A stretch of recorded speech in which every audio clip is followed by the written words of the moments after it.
Shalom semuanya, selamat malam. Ya, mari kita siapkan hati kita, saudara, untuk belajar pada malam ini. Tapi sebelum itu, saya ajak untuk berdoa lagi ya. Bapak yang bersyukur buat hari ini, buat malam ini, Tuhan ajar setiap kami tentang setiap kebenaran-Mu, Tuhan. Roh Kudus, kami percaya Engkau akan mengurapi setiap kami, juga mengurapi hamba-Mu. Engkau akan ajar setiap kami, Tuhan, untuk bisa mengerti betul-betul, Tuhan, dan mengalaminya. Karena kami tahu, Tuhan, di luar Engkau, kami tidak bisa ngapa-ngapain, Tuhan. Terima kasih. Kami percaya roh hikmat dan wahyu penuh atas setiap kami. Datanglah kerajaan-Mu, jadilah kehendak-Mu atas kami, keluarga kami. Semuanya akan seperti di sorga. Haleluya. Amin. Dan amin. Oke, shalom Bapak Ibu yang dikasih Tuhan. Nah, malam ini saya akan berbagi tentang sebuah tema, yaitu Abide in the Freedom from Christ. Yaitu melekat di dalam kemerdekaan yang dari Kristus. Saudara, kita tahu kita sedang merayakan, sebentar lagi maksud saya minggu depan kita merayakan kemerdekaan negara kita yang ke-81. Nah, hari ini saya ajak Anda untuk belajar dulu tentang kemerdekaan yang Tuhan sudah berikan buat kita. Amin. Ya, ada cukup banyak ayat-ayat dan saya berdoa supaya kita sama-sama bisa mengalaminya, memahaminya, dan menjalankan dalam hidup kita masing-masing. Saudara, ya, abide in the freedom from Christ, melekat di dalam kemerdekaan yang dari Kristus. Saudara, ayatnya saya ambil dari Yohanes 8 ayat 31 dan 32, ini dasarnya. Saudara, kita lihat Yesus berkata pada orang-orang Yahudi yang percaya kepadanya. Ya, yang percaya. Kalau yang nggak percaya ya nggak usah diomongin, saudara, percuma. Yang percaya padanya, ketika kalian terus percaya semua yang kuajarkan, kalian membuktikan bahwa kalian adalah pengikut sejatiku. Perhatiin, saudara. Ketika kalian terus percaya semua yang kuajarkan.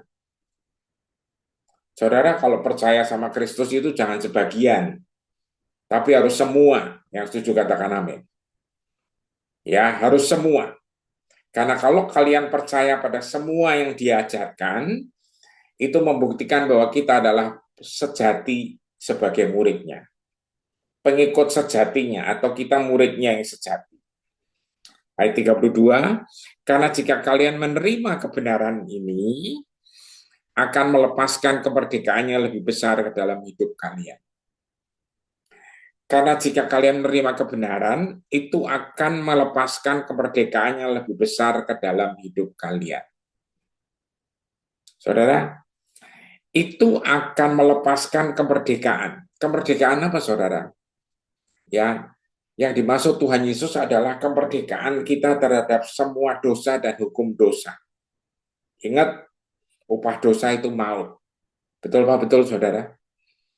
Ya, ketika Kristus bilang kalian akan dimerdekakan, itu artinya ketika kita menerima Dia, percaya Dia, maka kita dilepaskan dari hukum dosa. Kita lepaskan dari kutukan dosa itu, saudara. Kita malah dibawa menuju hidup yang kekal. Amin.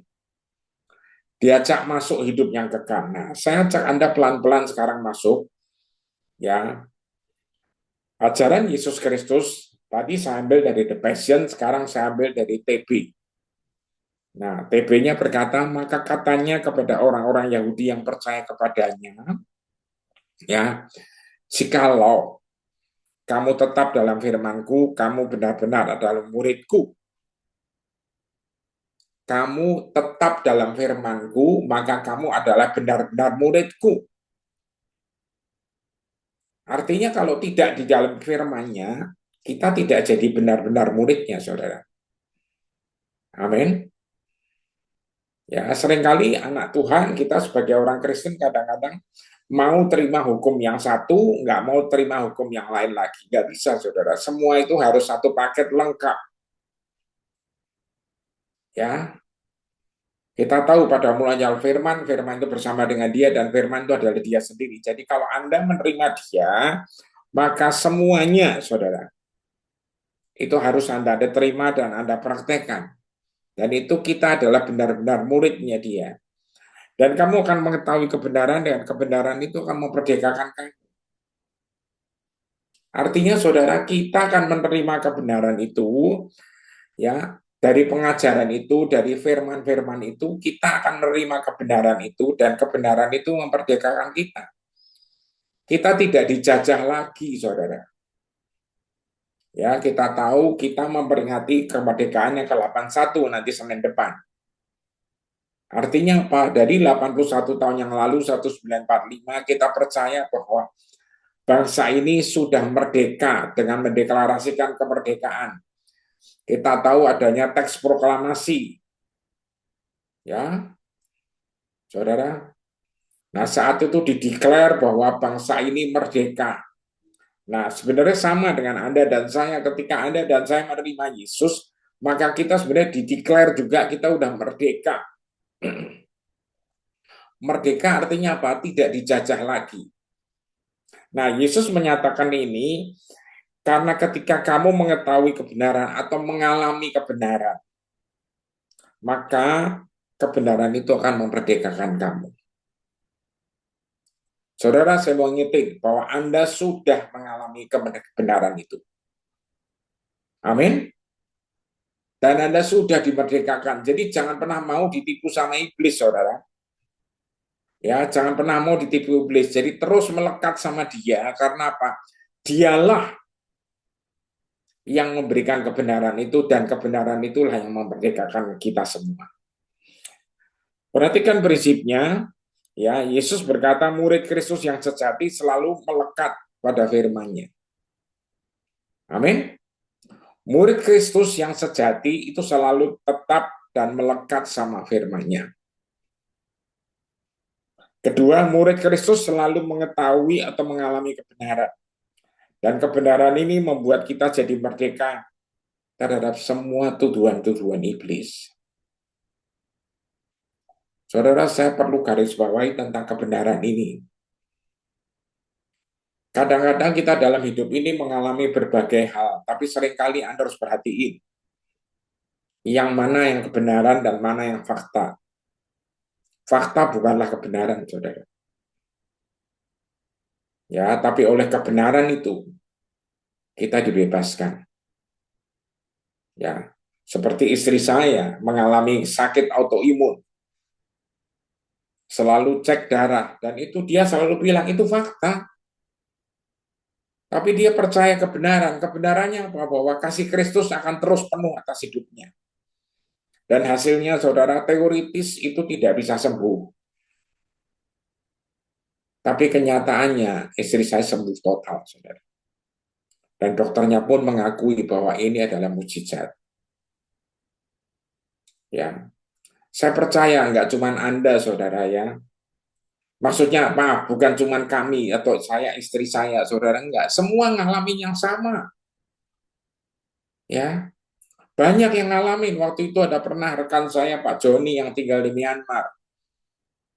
Divonis kanker, saudara. Itu fakta. Tapi kebenarannya oleh bilur Yesus, dia sembuh. Akhirnya dia sembuh, saudara. Saya percaya semua saudara itu, ya saudara jangan mudah ditipu sama iblis, saudara benar-benar ya. Karena ketika Anda dimerdekakan, maka upah dosa itu sudah tidak ada lagi. Anda dimerdekakan. Amin. Ya. Saya ajak bandingkan dengan Yohanes 8, 31, 32, tapi The Passion lagi, tapi bahasa Inggris. Kenapa? Karena saya tertarik sana satu hal, saudara. Ini perikopnya berkata, the Son gives freedom. Ya, the Son ini Yesus. Yesus memberikan kemerdekaan. Ya, Yesus bicara sama semua orang Yahudi yang percaya padanya. When you continue to embrace all that I teach. Lah ini, saudara, ini saya senang kata-kata ini. Ketika semua saudara selalu berlanjut untuk merengkuh atau memeluk semua yang diajarkannya. Memeluk, saudara, jangan peluk yang lain. Artinya seketika Anda dan saya memeluk semua firman Yesus, semua kata-kata Yesus, itu akan membuktikan bahwa engkau adalah pengikut sejatiku. Amin. Anda sudah dengerin beberapa pengajaran dari tempat ini, saudara. Ya, minggu lalu Ibu Tracy bilang tentang kalau kita lagi letih lesu, ya datang sama dia, saudara. Anda akan mengalami istilahnya kelegaan. Amin. Minggu lalunya lagi Pak Dev cerita tentang favor, tentang perkenanan. Saudara, ya, ketika Anda dan saya melekat sama dia, maka itu Anda ngalamin perkenanan, saudara. Apa sih perkenanan? Simpelnya perkenanan itu adalah apa? Yang tidak setiap orang berhak, saudara. Ya, seringkali teoritis itu nggak mungkin, tapi karena perkenanan urusannya jadi beda. Salah satu contoh yang paling simpel adalah ketika Esther harus menghadap raja. Ada peraturan yang bilang kalau tidak dipanggil raja, ngadep raja itu dihukum mati, saudara. Tapi karena urusannya urgent banget dan penting banget, Esther mau ngadep raja. Dia nekat, saudara, dia ngadep. Dan akhirnya apa? Favor datang atas dia, perkenanan datang atas dia dari sang raja. Nah, malam ini saya mau ajak Anda, saudara, yang ketika Anda percaya pada semua kebenaran yang Tuhan berikan dan saudara lakukan itu, maka Anda akan mengalami kemerdekaan. Amin. If you embrace the truth, it will release true freedom into your lives. Ayat 32-nya. Karena kalau engkau benar-benar merengkuh atau memeluk kebenaran itu, mungkin kita bingung, saudara, kebenaran untuk dipeluk gimana caranya. Ingat ya, Yohanes 14 ayat 6, aku adalah jalan kebenaran dan hidup. Amin. Saudara, jadi ketika Anda dan saya memeluk Yesus, kita peluk dia, saudara. Ketika kita memeluk dia, itu akan melepaskan kemerdekaan sejati. Ya, itu akan melepaskan kemerdekaan yang sejati. Nah, saya ajak baca ayat lanjutannya, Yohanes 8, 34-36. Versi TB bilang apa? Kata Yesus, ya, kepada mereka, aku berkata kepadamu, sesungguhnya setiap orang yang berbuat dosa adalah hamba dosa. Tuh. Saudara, yang berbuat dosa adalah hamba dosa. Dan hamba tidak tetap tinggal dalam rumah, tetapi anak yang tetap tinggal dalam rumah. Amin. Saudara, hamba itu tidak tinggal dalam rumah. Zaman dulu di dalam model rumahnya orang-orang Yahudi itu, saudara, ada rumah utama, ada rumah samping. Jadi hamba itu di pavilion sebelahnya, saudara, atau di belakangnya. Bukan di main house atau di rumah utama, tapi anak yang tinggal di sana. Nah, kalau saudara dan saya menjadi orang yang dimerdekakan, itu artinya kita menjadi anak. Makanya jangan sampai ditipu menjadi hamba dosa, saudara. Ya. Ayat 36, jadi apabila anak itu memerdekakan kamu, kamu pun benar-benar merdeka. Yang setuju katakan amin. Ingat, yang bisa memerdekakan Anda dan saya itu cuma anak. Cuma Yesus. Ya. Makanya Ibu Cila beberapa minggu yang lalu itu bilang tentang apa? Anda harus percaya bahwa Kristus itu tinggal di dalam Anda. Amin. Ya. Kalau Kristus benar-benar tinggal di dalam Anda, maka sang kebenaran itu ada di dalam Anda. Itu artinya Anda merengkuh dia, memeluk dia, gitu loh. Nah, itu Anda mengalami kemerdekaan yang penuh. Ya. Kita lihat The Passion sekarang. Aku mengatakan kebenaran kekal, kata Yesus. Ketika kalian berdosa, kalian tidak merdeka. Tuh lihat saudara, ketika kalian berdosa, kalian nggak merdeka. Ya, tetapi ya, ketika kalian berdosa, kalian tidak merdeka. Kalian menjadi budak dalam belenggu dosamu. Tuh saudara, ya, ketika kalian berdosa itu tidak merdeka, malah menjadi budak dalam belenggu dosa. Dan budak tidak memiliki kedudukan tetap dalam keluarga, seperti seorang anak, karena anak adalah bagian dari keluarga itu selamanya. Setuju, katakan amin, saudara. Anak adalah bagian dari keluarga itu selamanya.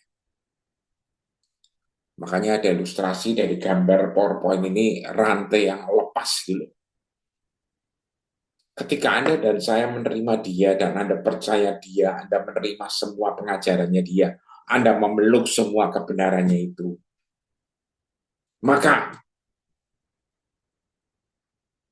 belenggu itu sudah dilepas, saudara. Makanya perlu untuk memastikan bahwa Kristus ada di dalam hidup Anda. Amin. Amin, saudara. Jangan sampai ada yang lain, loh, saudara. Ya, saya lanjut ayat ini, 36. Jadi jika anak itu memerdekakan kamu dari dosa, maka kamu menjadi anak sejati dan kemerdekaan kalian tidak perlu dipertanyakan lagi. Amin, saudara. Jika jika apa, saudara? Anak itu memerdekakan kalian dari dosa, maka kamu sudah menjadi anak sejati dan kemerdekaan kalian tidak perlu dipertanyakan lagi. Amin.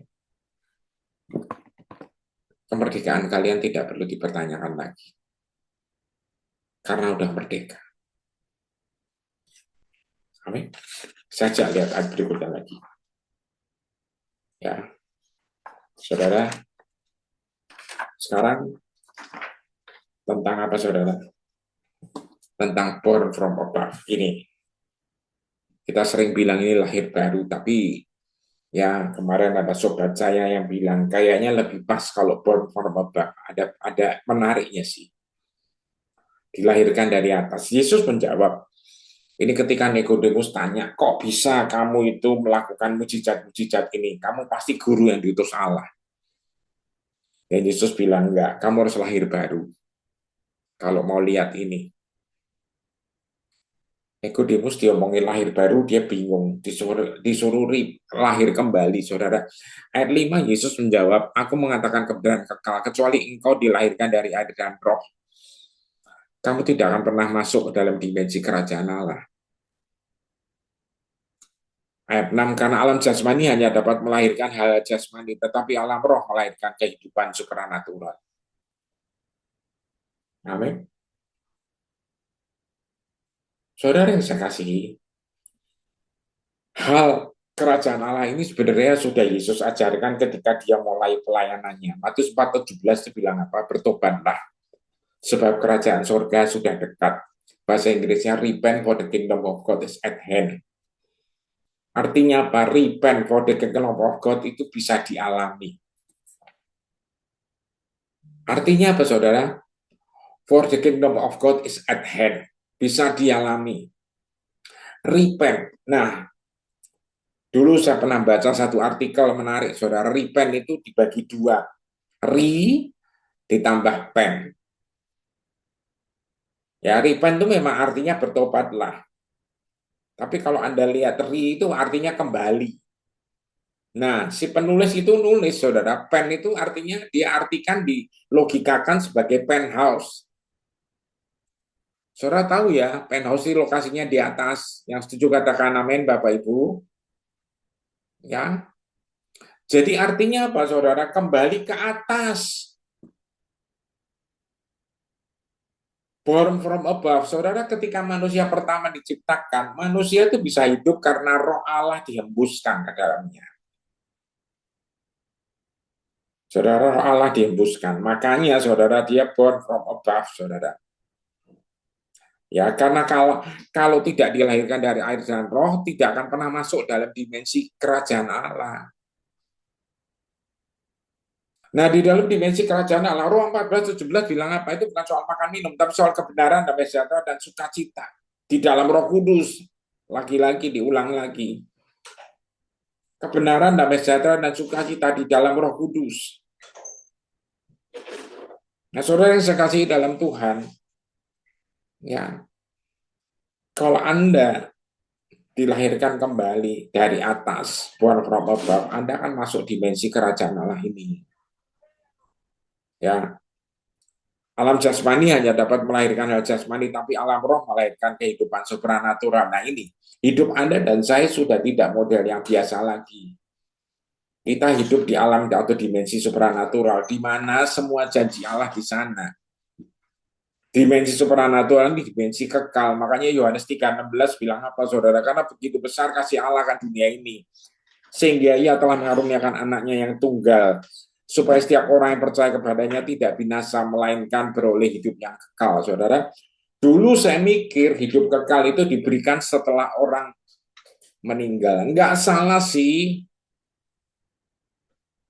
nggak salah itu saudara, tapi kurang lengkap karena ternyata begitu Anda percaya pada Kristus, saudara, menerima Dia, ya Anda dipindahkan, saudara, dari dimensi jasmani menjadi dimensi kekal. Tuh karena karya salib, saudara, ya. Karena karya salib Anda dipindahkan, kita menerima hidupnya kekal. Nah, semua kekekalan itu semua janji Allah ada di sana. Kekal itu artinya apa sih? Nggak ada skala waktunya. Ya, jadi semua yang percaya pada Dia tidak binasa. Kenapa binasa? Ya binasa itu upah dosa, saudara. Upah dosa itu maut. Nah, kita tidak binasa lagi, tapi kita menerima hidup kekal. Amin, saudara. Ya. Nah, ini semua tadi bicara tentang landasan-landasannya. Nah, sekarang saya mau ajak Anda untuk merenungkan. Ada sebuah kisah wanita Samaria di Yohanes 4. Saya tidak bacakan semua ayatnya, tapi saya rindu Anda membaca nanti malam ini sebelum tidur. Yohanes 4 ayat 1 mulai. Ini menarik, saudara. Di dalam perikop ini, wanita Samaria ini, saudara, ya kalau Anda lihat, ya kan ini cukup aneh karena Yesus itu ditulis di sana ayatnya. Yesus harus melintasi daerah Samaria. Padahal, saudara yang saya kasihi, Yesus ini Yahudi. Yahudi dan Samaria itu nggak kumpul karena nggak akur, saudara. Mereka tuh tidak pernah akur, ya. Jadi Yesus dan wanita Samaria ini memang Yesus sengaja nungguin wanita ini untuk apa? Karena ada sesuatu. Dan menarik, saudara, standar tentang worship, tentang penyembahan itu juga diceritakan hanya kepada wanita ini. Yang kalau Anda uruti ceritanya, Anda akan tahu wanita ini bukan istilah waduh yang benar-benar suci, kudus yang luar biasa secara hukum Taurat, bukan, saudara. Alkitab nulis dia punya 5 suami, pernah punya 5 suami. Artinya apa? Dia pernah married 5 kali yang resmi. Terus yang sekarang sudah bukan suaminya. Lah terus sekarang apa? Anda tahu sendirilah maksud saya. Nah, saudara, model wanita kayak gini ketemu Yesus, saudara. Yesus sengaja nemuin wanita ini, saudara. Ya, untuk apa? Nanti Anda akan tahu. Di akhir cerita dari Yohanes 4 ini Anda akan tahu bahwa dia ternyata menjadi penginjil yang pertama di dalam perjanjian baru.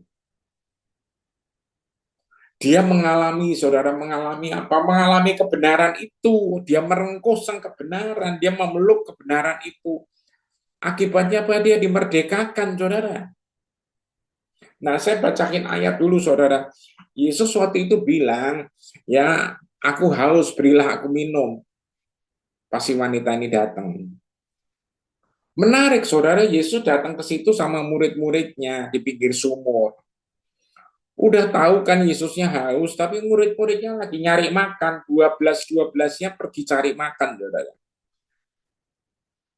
Yesusnya diapain? Ditinggal, saudara. Sendirian, kepanasan. Ya, Yesusnya haus, tapi dia kepanasan sendirian. Akhirnya wanita ini datang. Memang tujuannya memang ketemu wanita ini. Dan akhirnya dia datang dan ketemu Yesus. Yesus bilang, berilah aku minum. Nah wanita ini ngomong, loh kamu tuh Yahudi kok minta minum sama orang Samaria.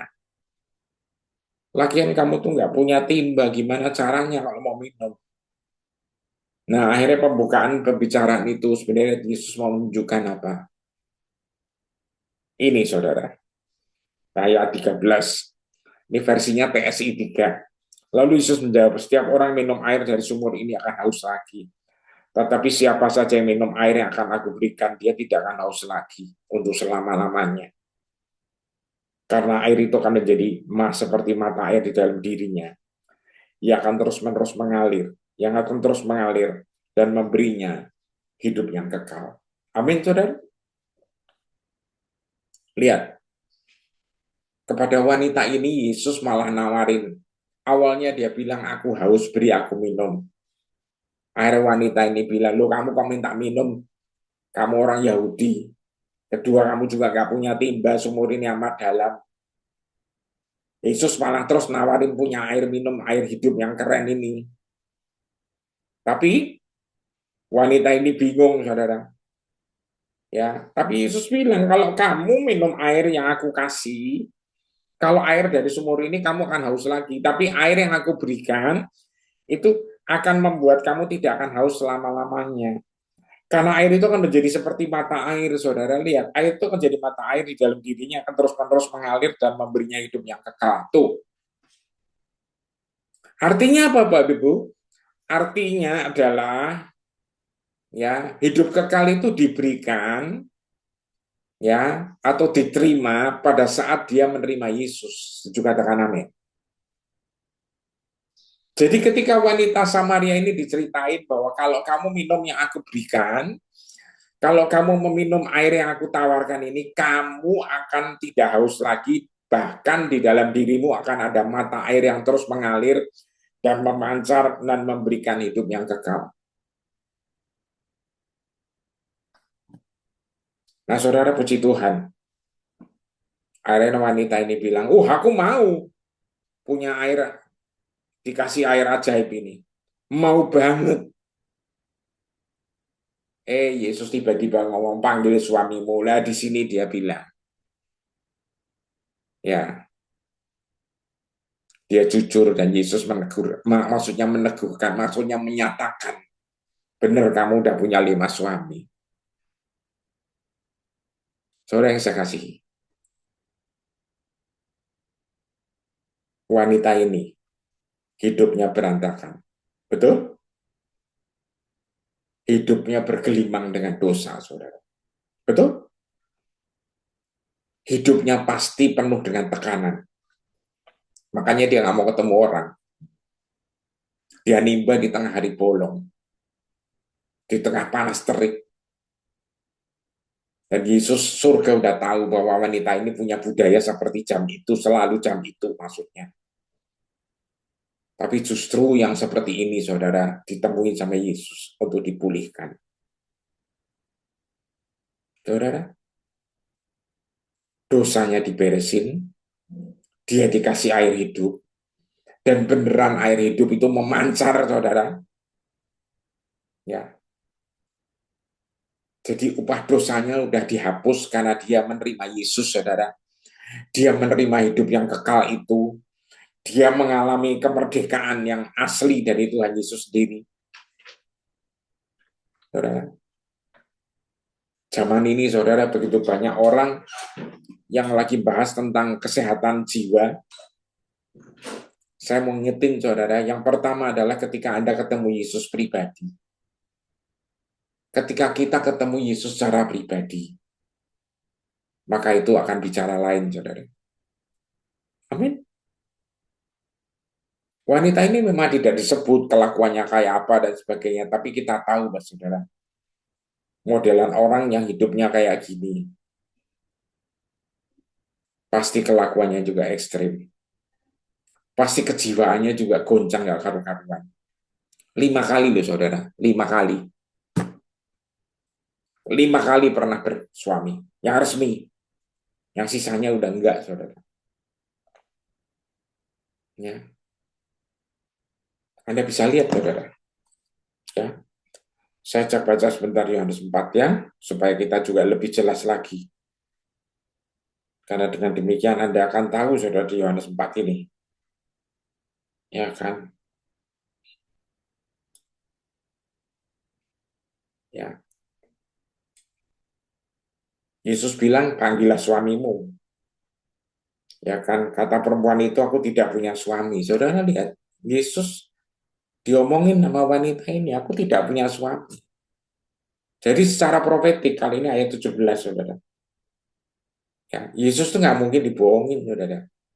Dia nyuruh panggil suami karena dia tahu.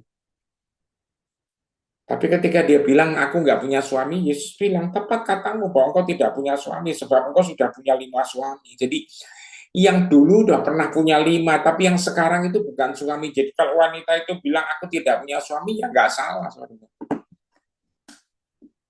Nah, saudara bayangin, saudara, betapa goncangnya hidup ini, betapa ruwetnya hidupnya dia ini. Tapi ketemu Yesus sekali, langsung beres, saudara. Halo, halo toh halo, saudara. Nah, sekarang saya mau berdoa buat siapapun Anda, ya, apapun masalah yang Anda hadapi, baik lewat online saat ini ataupun nanti lewat video. Kalau Anda punya masalah apapun, saudara, Yesus bukan Tuhan yang langsung menghakimi gimana, saudara, tapi dia langsung menyatakan kasihnya. Dan Anda tahu, wanita ini ketemu dia dan dia menerima, saudara, air hidup itu. Yohanes 4 ayat 25 sampai 26 TSI 3. Lalu perempuan itu berkata kepada Yesus, saya tahu bahwa Mesias akan datang nanti. Waktu dia datang, dia akan memberitahukan semua kehendak Allah kepada kami. Wanita itu tahu, saudara, bahwa akan ada Mesias. Ya, Mesias ini dalam bahasa Ibrani artinya Kristus, itu akan datang dan memberitahukan semua kehendak Allah. Amin. Akan memberitakan semua hal yang Tuhan kehendaki. Makanya si wanita ini juga tahu, saudara, ya kan, akan ada Mesias ini dan dia tunggu itu. Ayat 26 berkata apa? Kata Yesus kepadanya, aku yang sedang berbicara denganmu ini adalah Mesias. Saudara kebayang ya, yang sedang diajak ngomong ini ternyata Mesias yang aslinya. Pasti dia kaget luar biasa, saudara. Tapi kagetnya juga bersuka cita karena Alkitab nulis habis itu dia yang berlari pulang ke desanya dan bersaksi kepada semua orang desanya, saudara. Sebelumnya dia takut banget, saudara.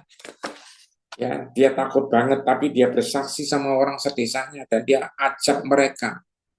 Ajak mereka ngapain, saudara? Ayo ketemu orang ini. Ya, sebab dia memberitahukan segala sesuatu yang pernah aku lakukan. Saudara kebayang ya, jadi Yesus menyatakan semuanya. Tapi wanita ini justru malah pulih, saudara. Amin. Dan setelah dia pulih, malah dia bersaksi. Air hidup yang di dalam dirinya memancar, memberi kehidupan kekal itu benar-benar memancar dan melimpah keluar, saudara. Ingat Yohanes 10 ayat 10b, aku datang untuk memberi hidup dan memberinya dalam segala kelimpahan. Amin. Yang setuju katakan amin. Ingat ya, Yohanes 10 ayat 10a itu bilang pencuri datang mencuri, membunuh, dan membinasakan. Itu bagian A-nya, itu ulahnya iblis. Tapi Yesus di B-nya ditulis, aku datang untuk memberikan hidup dan memberinya dalam segala kelimpahan. Yang setuju katakan amin. Jadi saya mau pastikan Anda itu menerima hidup. Amin. Kita menerima hidup dan hidup kita berkelimpahan. Artinya apa? Hidup yang Yesus katakan atau Yesus janjikan atau Yesus berikan. Itu dari dalam hidup kita memancar keluar. Makanya pastikan kalau saudara menerima Yesus, Yesus ada di dalam diri Anda. Yang setuju katakan amin. Ya, saudara, wanita ini pulih dan dia menginjil dan satu desa percaya sama Kristus. Amin. Luar biasa ya saudara. Nah, saya ajak Anda sekarang melihat pengajaran dari Rasul Paulus. Paulus ini dulunya namanya Saulus, seorang yang melawan Kristus, seorang yang menganiaya pengikut Kristus. Ya, yang tadinya ngelawan, tapi Tuhan pilih dia, Tuhan temui dia. Yang terjadi apa? Paulus malah nulis, saudara, 2 Korintus 5:17. Di dalam Kristus kita jadi ciptaan yang baru. Amin. Jadi siapa yang ada di dalam Kristus, ia adalah ciptaan yang baru. Yang lama sudah berlalu, sesungguhnya yang baru sudah datang. Amin. Saudara, di dalam Kristus ia adalah ciptaan baru. Nah, saya balik lagi ke Yohanes 4. Siapa yang percaya bahwa wanita ini sudah di dalam Kristus setelah dia menerima air hidup itu? Amin. Dan di dalam Kristus dia menjadi ciptaan yang baru. Yang lama sudah berlalu. Artinya apa? Hidup lamanya udah dihapus sama Yesus. Dia menjadi ciptaan baru. Ya. Dan yang baru sudah datang. Saudara lihat, wanita ini langsung berubah, saudara. Langsung bersuka cita. Langsung malah bersaksi. Dengan penuh keberanian dan penuh otoritas. Dan lebih bingung lagi, semua yang dikasih kesaksian sama dia, percaya lagi sama dia. Ya kita secara manusia bingung, tapi secara Roh Kudus kita percaya, karena itu Roh Kudus yang bicara lewat dia. Amin. Saudara, ya, menjadi ciptaan baru. Ya, ini born from above, dilahirkan dari atas. Nah, di dalam Roma 8, Paulus bahas tentang hidup oleh Roh Kudus. Ayat 1 dan 2, saya ajak Anda baca. Hidup oleh kuasa Roh Kudus. Ya, ini Roma 8, 1 dan 2 dari The Passion. Ini akan ganti-ganti, saudara, versinya. Kenapa sih, Pak, ganti-ganti? Supaya kita lebih tajam, kita lebih dalam. Ya, ayat 1, jadi sekarang kasus sudah ditutup. Tidak ada lagi suara tuduhan dan dakwaan terhadap orang-orang yang sekarang hidup bersatu dengan Yesus yang diurapi. Setuju? Katakan amin, saudara. Ketika Anda bersatu dengan Yesus yang diurapi, ketika Yesus yang mengurapi Anda itu ada di dalam Anda, maka kasus itu sudah ditutup karena semuanya sudah diberesin. Ayat 2, karena hukum dari roh yang memberi hidup mengalir melalui urapan Yesus telah membebaskan kita dari hukum dosa dan kematian. Ya, saudara perhatiin, jangan sampai salah, saudara. Ya, karena ditulis jelas sekali di situ. Ditulis dengan jelas sekali. Apa yang ditulis, saudara? Ya kan? Itu sudah digenapi, saudara. Ya. Bahwa urapan Yesus telah membebaskan kita ya dari hukum dosa dan kematian. Saya langsung loncat Roma 8 ayat 3 dan 4. Sebab apa yang tidak mungkin dilakukan hukum Taurat karena tak berdaya oleh daging telah dilakukan oleh Allah. Jadi karena dari hukum Taurat sudah nggak mungkin, saudara, maka Allah sendiri melakukannya dengan jalan apa? Mengutus anaknya sendiri dalam daging. Yesus itu adalah Allah di dalam daging yang serupa dengan dagingnya dikuasai oleh dosa karena dosa. Ingat, Yesus dilahirkan itu tanpa dosa. Kenapa? Karena dilahirkan oleh benih dari Roh Kudus. Amin. Ya, dilahirkan oleh benih dari Roh Kudus. Ya kan, sehingga dia ya kan dilahirkan memang dalam daging tapi tidak dikuasai dosa. Ia telah menjatuhkan hukum atas dosa di dalam daging supaya tuntutan hukum Taurat digenapi di dalam kita yang tidak hidup menurut daging tetapi menurut roh. Born from above, lahir dari atas, lahir dari air dan roh. Jadi memang semua dibalikin lagi. dilahirkan dari roh, saudara, dan air. Saulus juga sama, saudara, tadinya, waduh, jahatnya minta ampun. Nganiaya, bunuhin orang-orang Kristen zaman itu, saudara. Ya, tapi Tuhan panggil dia, Tuhan ubah dia, dan Tuhan jadikan dia rasul yang luar biasa. Amin. Saudara, ya, Roma 8 ayat 5 dan 6. Nah, ini menjelaskan, saudara, ini tentang hidup yang dikuasai oleh Roh Kudus, saudara. Orang-orang yang dimotivasi oleh kedagingan hanya mengejar apa yang menguntungkan bagi diri mereka sendiri. Tetapi orang-orang yang hidup oleh dorongan Roh Kudus dimotivasi untuk mengejar realitas roh. Amin. Orang yang mengejar oleh Roh Kudus, saudara, yang hidup oleh dorongan Roh Kudus itu motivasi untuk mengejar realita roh. Makanya, saudara, kita harus lahir dari air dan roh. Kita harus hidup oleh roh. Amin. Hidup baru kita adalah hidup yang dari atas. Hidup yang dari atas, dilahirkan dari atas. Ini adalah hidup yang lahir dari air dan roh. Dan hidup yang lahir dari air dan roh, inilah yang menyatakan hidup kita di dalam realitas roh. Yohanes 3, 5, dan 6 tadi jelas, saudara. Yang dilahirkan dari jasmani yang memang nggak bisa, ya cuma jasmani. Tapi kalau dilahirkan dari roh, maka itu akan melahirkan supranatural. Ingat, alam jasmani itu hanya semuanya yang tentang jasmani, tapi alam roh itu akan terus bicara tentang roh, bicara supranatural, bicara kekekalan. Amin, saudara. Ya, ayat 6 Roma 8, karena pola pikir daging adalah kematian, tuh. Tetapi pola pikir yang dikendalikan oleh Roh Kudus mendapatkan hidup dan damai sejahtera. Pola pikir yang dikendalikan oleh Roh Kudus itu mendapatkan hidup dan damai sejahtera.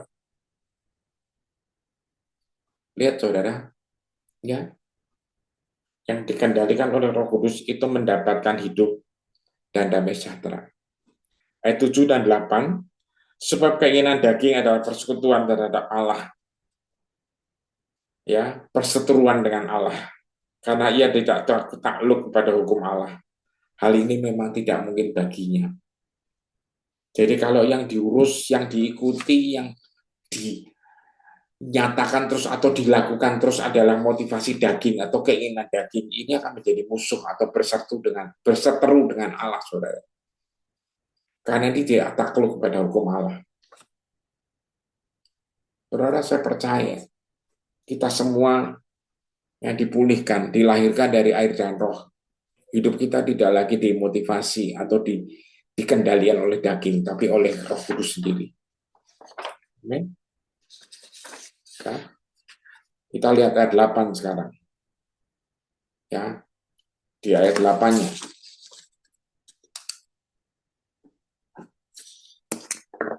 Di ayat 8 di sini ditulis, saudara, sebentar.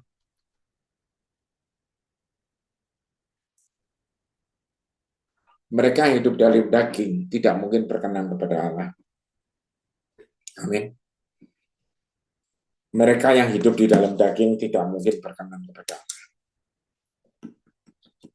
Ya, 2 minggu lalu Pak Ade bilang tentang perkenanan itu, lihat, saudara.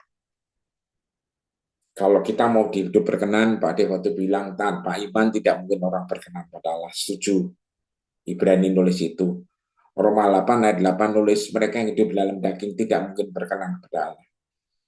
Jadi kalau mau diperkenan, saudara, tidak ada cara lain. Karena Anda beriman kepada Kristus, Anda menerima Dia, maka hidup Anda tidak di dalam daging lagi.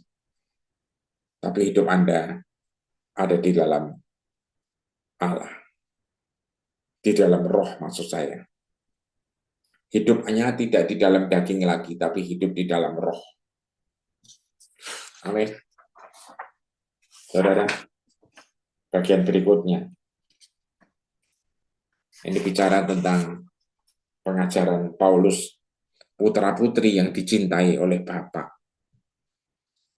Roma 8 ayat 15. Dan kamu tidak lagi menerima roh kewajiban agamawi, the spirit of religious.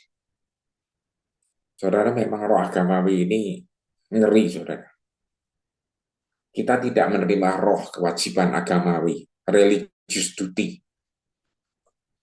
yang membawamu kembali ke dalam ketakutan untuk merasa tidak pernah cukup baik. Saudara, ingat nggak? Kalau Anda menerimanya roh kewajiban agamawi atau roh the spirit of religious duty, yang terjadi apa? Kita ini dibawa untuk merasa tidak pernah cukup baik. Never being good enough. Selalu kurang aja. Ayo jujur. Zaman dulu kita sering ngalamin ini. Ya. Selalu merasa kurang aja. Waktu saya dan keluarga kami bangkrut, kami merasa kurang. Kurang apa ya? Kurang melakukan apa? Ya, masalahnya sebenarnya bukan kurang melakukan apa, saudara. Kurang hati-hati aja sederhananya.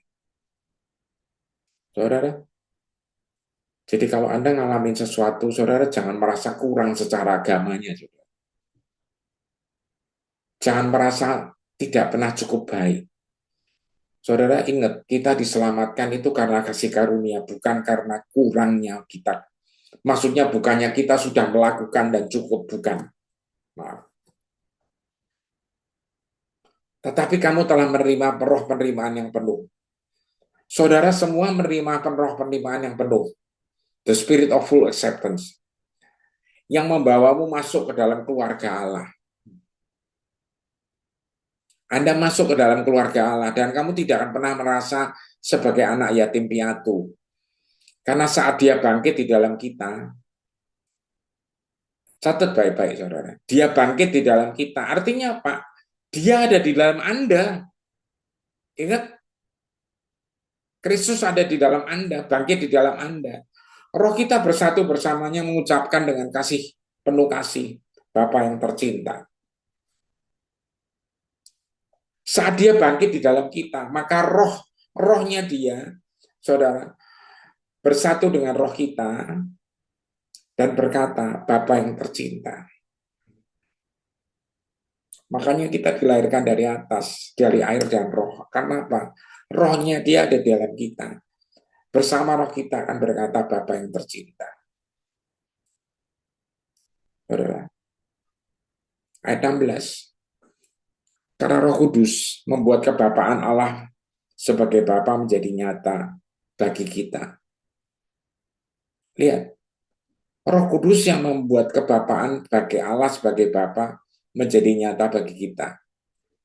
Saat dia membisikkan ke dalam batin kita yang paling dalam, kamu adalah anak yang tercinta dari Allah. Saudara kebayang ya? Kalau Anda dibisikin Roh Kudus, kamu adalah anak yang tercinta dari Allah. Saudara, ya, tolong slide-nya diturunkan, Firza. Saya mau lihat semua teman-teman ini. Ya, siapa yang percaya bahwa Roh Kudus di dalam Anda akan berbisik pada setiap Anda malam ini. Amin. Roh Kudus akan berbisik pada setiap Anda bahwa Anda itu adalah anak tercinta dari Allah. Nah, malam ini saya ajak Anda untuk apa, saudara? Mendengarkan sebuah lagu, kita akan soaking. Judulnya Reckless Love, saudara. Ya, ini lagu lama.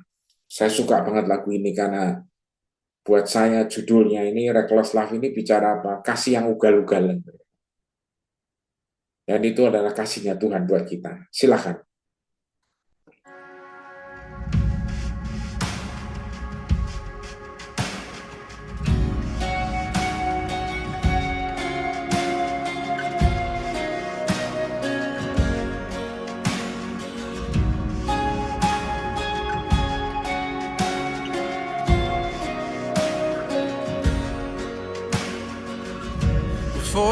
spoke a word, you were singing over me. You have been so, so good to me. Before I took a breath, you breathed your life in me. You have been so, so kind to me. Oh, the overwhelming, never-ending, reckless love of God. Oh, it chases me down, fights till I'm found, leaves the 99. I couldn't earn it, and I don't deserve it. Still, you give yourself away. Oh, the overwhelming, never-ending, reckless love of God. Yeah.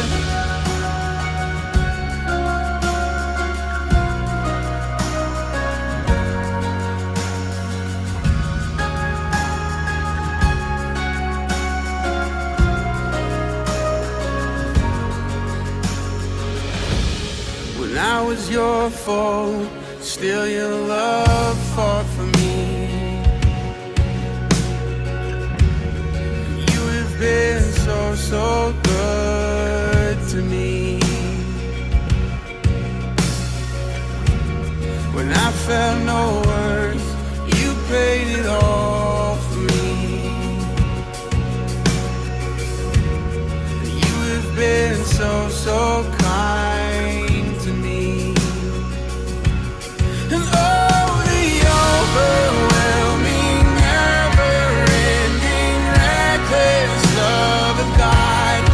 Oh, it chases me down, fights till I'm found, leaves the 99. And I couldn't earn it, and I don't deserve it. Still, you give yourself away. Oh, the overwhelming, never-ending, reckless love of God.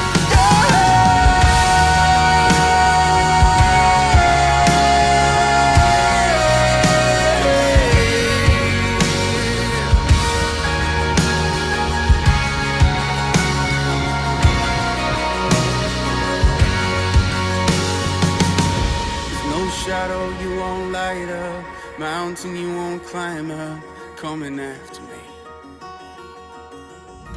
There's no wall you won't kick down, lie you won't tear down, coming after me. There's no shadow you won't light up, mountain you won't climb up, coming after me. There's no wall you won't kick down, lie you won't tear down, coming after me. There's no shadow you won't light up, mountain you won't climb up, coming after me. There's no wall you won't kick down, lie you won't tear down, coming after me. There's no shadow you won't light up, mountain you won't climb up, coming after me. There's no wall you won't kick down, lie you won't tear down, coming after me. Oh, the overwhelming, never-ending, reckless love of God. Oh, it chases me down, fights till I'm found, leaves the 99. And I couldn't earn it, I don't deserve it. Still, you give yourself away. Oh, the overwhelming, never-ending, reckless love of God.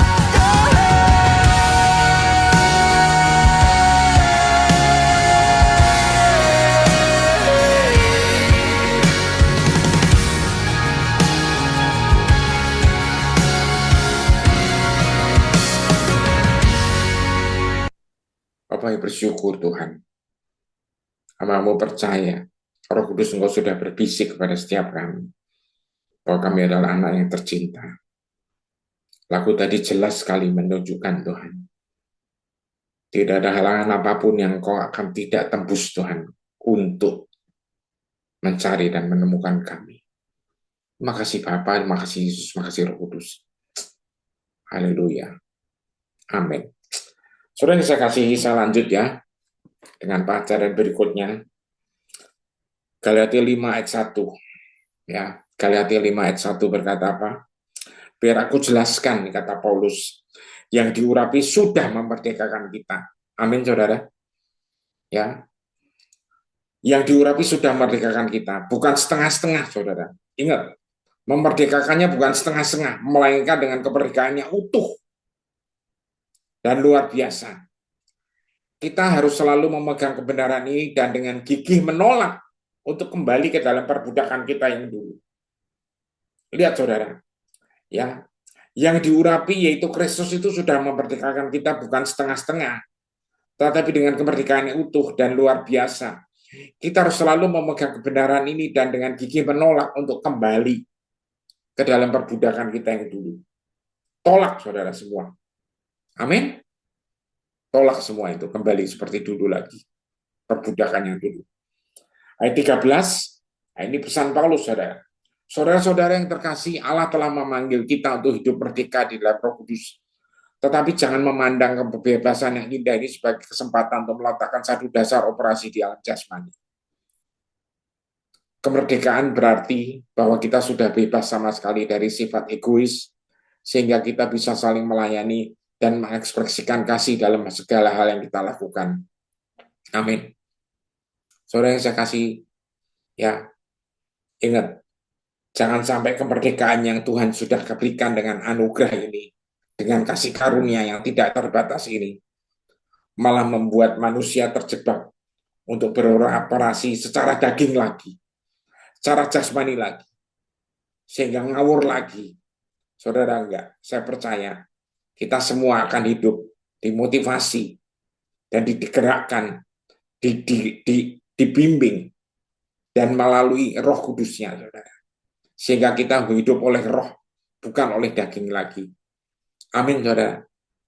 Jangan memandang kebebasan ini sebagai kesempatan untuk ngawur.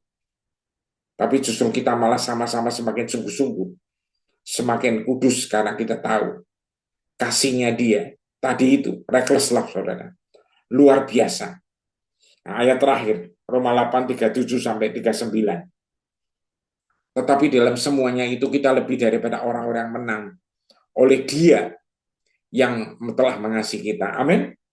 Ini yang kita sering katakan, kita adalah lebih dari pemenang. More than conqueror.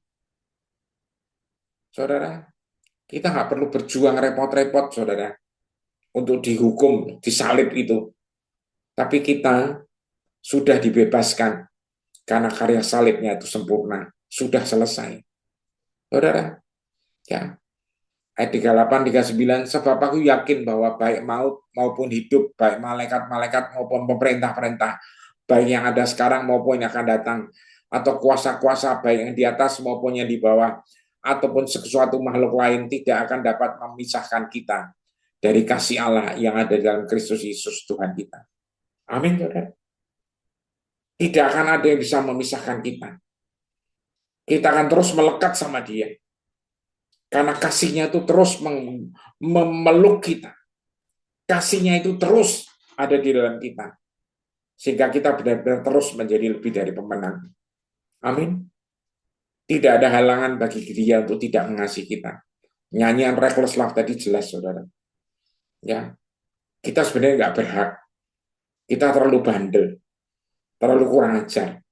Tapi kasihnya itu memulihkan kita. Amin. Nah, sekarang saatnya. Siapkan hati Anda untuk kita berjamaah kudus. Nah, sebelum mulai, saya ajak untuk baca Yohanes 6 ayat 56. Saya persilahkan.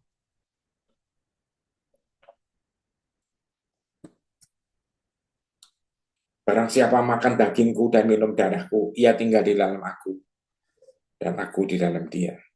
Amin. Siapkan, saudara. ya, perjamuan kudusnya, karena kita akan tinggal di dalam Dia dan Dia di dalam kita.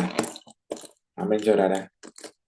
Ya, siapa makan dagingku dan minum darahku, ia tinggal dalam aku dan aku di dalam Dia. Ayo, kita siapkan semuanya, saudara. Ya, saya ajak baca Alkitab. Firman Tuhan berkata,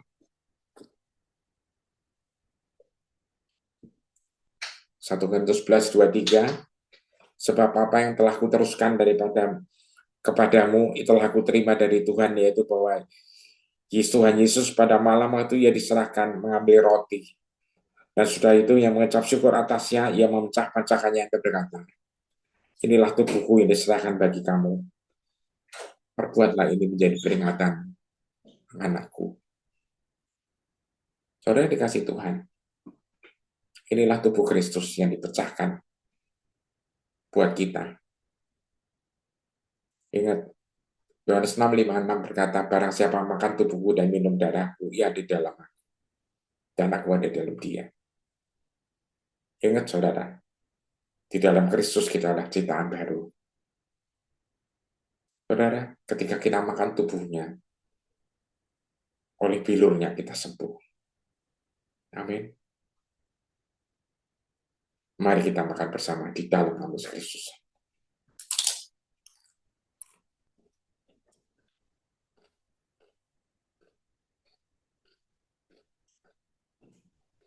Dan sesudah itu yang mengucap syukur atasnya, yang memecah-mecahkannya berkata, inilah tubuhku yang diserah.